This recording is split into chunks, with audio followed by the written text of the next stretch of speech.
लड़कीबाज पड़ोसी। ये हैं मिस्टर मनसुख, उम्र 60 साल। वैसे तो इनकी उम्र है राम नाम जपने की, पर मनसुख दिन रात अलग अलग लड़कियों का नाम जपते रहते हैं। अरे लड़की, सुन तो, तेरा नंबर क्या है? अंकल, अभी तो आपका नंबर है, अर्थी बुक कर लो अपने लिए। अरे अभी तो मैं जवान हूँ लड़की, सफेद बालों पे मत जा। मनसुख राम को लड़कियां छेड़ने की गलत आदत थी। पत्नी बहुत पहले गुजर गई थी, जिसके बाद मनसुख खुले बैल की तरह हो गए। जहां दिखी नारी वहां लाइन मारी। मनसुख राम के पड़ोसी सोनी जी के यहाँ नई बहू आई। नाम था कल्याणी। अरे वाह बेटा कल्याणी, तेरे आते ही घर में खुशी खुशी हो गई है बेटा। अरे माँ जी, जलेबी खाओ, बात मत करो, बोलने से खुशी को नजर ना लग जाए। जैसे मोहल्ले की हर लड़की पे मनसुख की नजर थी, वो कल्याणी को भी बुरी नजर से देखता है। एक दिन कल्याणी छत पे मिर्ची सुखाने जाती है। दूसरे छत पे खड़ा मनसुख गाना गाने लगता है। उफ उफ मिर्ची, हाय हाय मिर्ची, देखे तो तुझे लग जाए मिर्ची। कल्याणी को लगता है कि यूं ही गा रहे हैं, शौकिया तौर पर ये तो होता ही रहता है। एक दिन कल्याणी आंगन में पौधों को पानी दे रही होती है। फूल हूँ गुलाब का, चमेली का न समझना, आशिक हूँ मैं आपका, सहेली का न समझना। कल्याणी को ये बात बहुत अजीब लगती है, क्योंकि शायरी बोलते वक्त मनसुख उसी की तरफ देख रहा था। वो अंदर जाती है और अपनी सास को कहती है, ये जो हमारे पड़ोसी हैं। अरे दूर रहना उससे। हाँ, दूर ही रहूंगी, पर ये थोड़े अजीब नहीं है? अरे अजीब, आवारा, ठरकी, पता नहीं क्या क्या आदमी है वो। हर लड़की पर नजर डालता है वो। उसकी उम्र की वजह से कोई उसे कहता नहीं। बाकी उसे आसपास रखना भी नहीं चाहिए।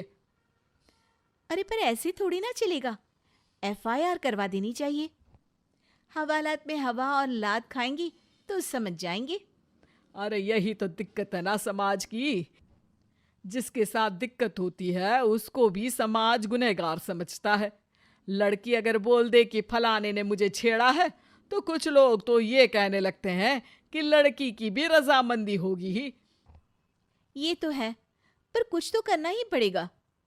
नहीं बेटा, कुछ मत कर। जबरदस्ती हम किसी से लड़ेंगे नहीं।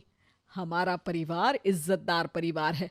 कीचड़ में जाएंगे तो हम भी तो गंदे हो जाएंगे ना। लेकिन सासू माँ, कीचड़ में जाए बिना गंदगी कैसे साफ होगी? अरे बेटा, मैं तो यही कहूंगी कि तू नई बहू है। अपना रुतबा बना बाकी औरतों में।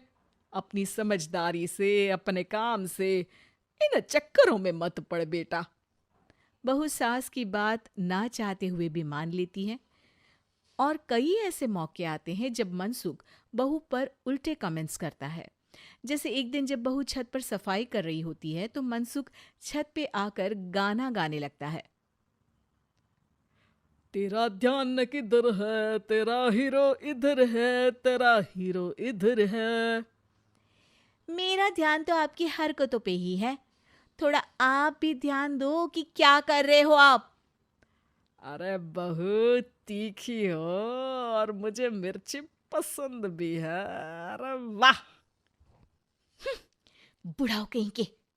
बहू वापस अपने कमरे में नीचे चली जाती है। वो किसी को बताती नहीं है कि आज मनसुख ने उसे क्या कहा, ताकि घर में टेंशन ना हो। एक दिन बहू घर के बाहर रोड पर ठेले वाले से सब्जी खरीदने जाती है। भैया, प्याज के भाव कम करो ना, बिना प्याज काटे ही रुला दोगे वरना।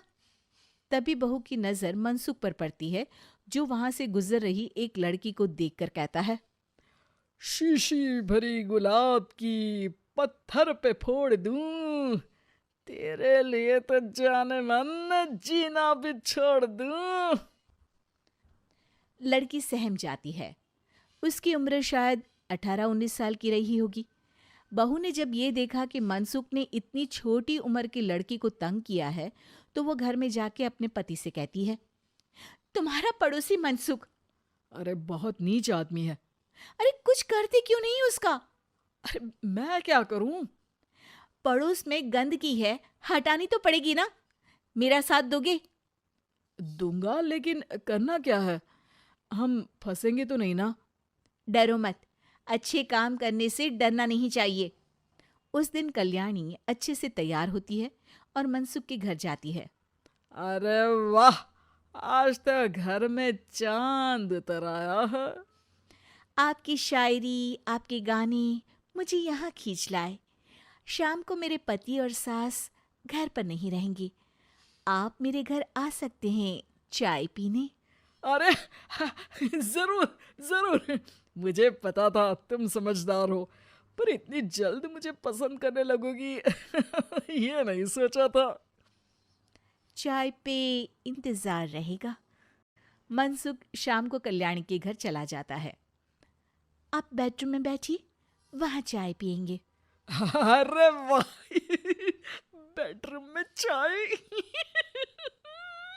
मनसुख हंसता हुआ बेडरूम में जाता है और वहां का नजारा देख के घबरा जाता है।